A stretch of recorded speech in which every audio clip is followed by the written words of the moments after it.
જૂનાગઢમાં સતત વરસાદ થઈ રહ્યો છે। વંથલીમાં તો 14.5 ઇંચથી પણ વધુ વરસાદ થયો છે અને પરિણામે જળબંબાકારની સ્થિતિનું નિર્માણ થયું છે। વિસાવદરમાં 13 ઇંચ વરસાદ થયો છે। જૂનાગઢ શહેરમાં 12 ઇંચ, કેશોદમાં 12.5 ઇંચ વરસાદ થયો છે। જૂનાગઢના કલેક્ટર આપણી સાથે ફોન લાઈન પર અત્યારે જોડાઈ ગયા છે। અનિલજી, શું સ્થિતિ છે જૂનાગઢમાં અત્યારે? કારણ કે બહુ જ વરસાદ છે, અમારી પાસે એવી માહિતી મળી રહી છે। કયા કયા વિસ્તારોમાં સૌથી વધુ અત્યારે પરિસ્થિતિ ખરાબ છે?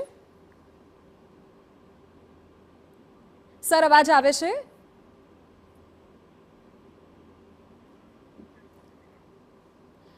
ફરી સંપર્ક કરીએ છીએ કલેક્ટરનો, પરંતુ આપને કહી દઈએ કે ગત વર્ષ જેવી સ્થિતિ થવાની લોકોને ભીતિ છે, કારણ કે ગત વર્ષે પણ ભારે વરસાદ અને તેની વચ્ચે પાણી ભરાઈ જવાની સમસ્યા, લોકોના ઘર સુધી પાણી પહોંચી ગયા હતા, કેટલાય વાહનો તણાઈ ગયા હતા।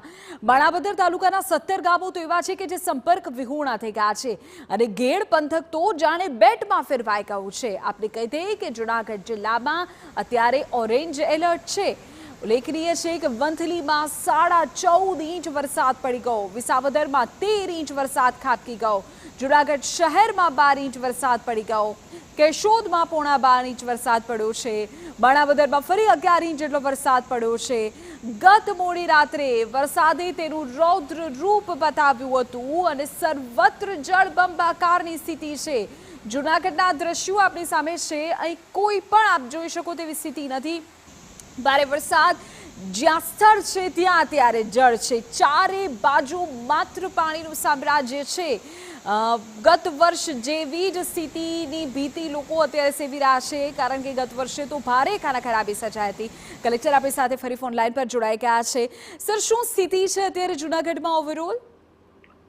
જૂનાગઢમાં છેલ્લા 24 કલાકમાં વરસાદ વધારે હતો, પરંતુ રાત્રે 2 વાગ્યાથી વરસાદની ગતિ થોડી ધીમી પડી છે અને ગઈકાલે સવારે 6 થી 6 ના જે 24 કલાક ગણીએ તો એમાં એવરેજ લગભગ 9 થી 10 ઇંચ બધી જગ્યાએ વરસાદ પડ્યો હતો દરેક તાલુકામાં। સૌથી વધારે અમારા જે વંથલી તાલુકામાં છે એમાં 14 ઇંચ જેટલો હતો અને ગ્રામ્ય જૂનાગઢ ગ્રામ્ય છે એમાં લગભગ 12 ઇંચ આસપાસ હતો। બાકી કેશોદમાં અને ત્યાં પણ 10 ઇંચ જેટલો વરસાદ પડ્યો હતો। પરંતુ જે લાસ્ટ યર અમારે ત્યાં પરિસ્થિતિ જે પૂરની નિર્માણ થઈ અને એ પ્રકારની પરિસ્થિતિ અત્યારે સિટીમાં નથી। એનું કારણ એ છે કે લાસ્ટ યર બાદ જે અમે રાજ્ય સરકારના પ્રયાસોથી કાળવામાં જે ડીસિલ્ટિંગની આખી કામગીરી કરવામાં આવી હતી, એના કાળવા જે નદી છે એને ઊંડું પણ કરવામાં આવી હતી, સાથે સાથે એને વાઇડનિંગ પણ કરવામાં આવી હતી।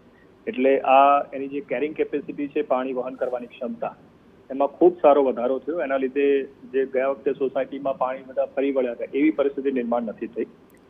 બીજું કે ગયા વખતે અમને એ ડેટા નતો મળતો કે ગિરનાર પહાડ પર કેટલો વરસાદ પડી રહ્યો છે, એટલે આ વખતે અમે એને રેન ગેજની અમારી સિસ્ટમ લગાવીને ગિરનાર પહાડ પર જે વરસાદ પડી રહ્યો છે એના પણ આંકડા મેળવે છે। એટલે એ પાણી જ્યારે પહાડ પરથી ઉતરીને સિટીમાં આવે તો ઇન બિટવીન અમને એટલો ટાઈમ મળી જાય છે કે અમે કોઈ વિસ્તારમાં એલર્ટ આપવાનું હોય તો એલર્ટ આપીને લોકોને ખસેડી શકીએ। હા, એટલે અમારી પાસે સર ગઈકાલની વિગતો હતી કે પર્વત પર ખૂબ વરસાદ છે, એટલે અત્યારે ગેડમાં શું સ્થિતિ છે સર? ત્યાં વધારે પરિસ્થિતિ ખરાબ છે, કારણ કે કેટલા ગામોમાં સંપર્ક છે નથી એવી કોઈ વિગતો છે?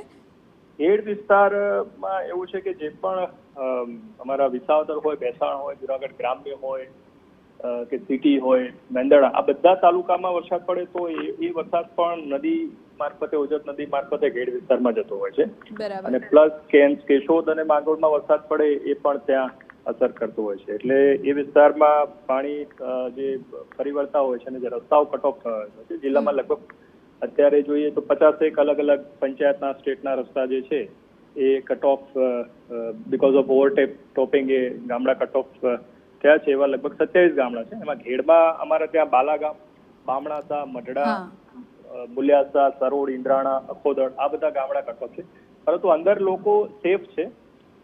કોઈ પ્રકારની એવી પરિસ્થિતિ નથી કે ત્યાં ગામની અંદર લોકોને શિફ્ટ કરવા પડે અથવા એનડીઆરએફ કે એસડીઆરએફ મોકલવી પડે, એવી કોઈ પરિસ્થિતિ અત્યારે સમગ્ર જિલ્લામાં કોઈ પણ જગ્યાએ નથી। રાજ્ય સરકારે અમને એનડીઆરએફની પણ એક ટીમ આપી છે જે અમે કેશોદ ખાતે રાખી છે અને એક એસડીઆરએફની પણ ટીમ છે જે અમે જૂનાગઢ ખાતે રાખી છે। અત્યાર સુધી કોઈને રેસ્ક્યુ કરવા પડે, કોઈને શિફ્ટિંગ કરવું પડે એવા કોઈ મેજર પ્રશ્નો ઉપસ્થિત થયા નથી અત્યારે. ઓકે. અને પશુઓને લઈને, ઢોરને લઈને સ્થિતિ શું છે સર? એમાં પણ કોઈ નુકસાનીના ત્યાંથી કોઈ પશુપાલકોના કોઈ એવા વિગતો નથી આવીને? નહીં, અત્યાર સુધી એવા પણ કોઈ રિપોર્ટ નથી, કોઈ માનવ મૃત્યુ કે પશુ મૃત્યુના કોઈ રિપોર્ટ અમને મળ્યા નથી. ઓકે. એટલે અમે સતત અમારા તાલુકાની જે ટીમ છે એની સાથે અત્યારે સંપર્કમાં છીએ અને કોઈ પણ પરિસ્થિતિ આવે તો એને પહોંચી વળવા માટે પણ સક્ષમ છે. પણ વરસાદની સ્થિતિ મેં કીધું એ પ્રમાણે રાત્રે 2 વાગ્યાથી ખૂબ ઘટી ગઈ છે, એટલે ધીરે ધીરે પાણી ઓસરી રહ્યા છે અને પરિસ્થિતિ અત્યારે નોર્મલસી તરફ છે. ઓકે, આભાર સર મારી સાથે જોડાવા બદલ. જૂનાગઢના કલેક્ટર કહી રહ્યા છે કે ગત વર્ષે એવી સ્થિતિ નથી. આ વખતે વધારે પાણીનો ભરાવો કે જાનમાલની નુકસાનીના પણ કોઈ વિગતો અત્યાર સુધી મળી નથી. તે રાહતની વાત છે. NDRF, SDRFની ટીમ અત્યારે પણ સ્ટેન્ડ બાય છે, જરૂર પડે તેની મદદ લેવાશે.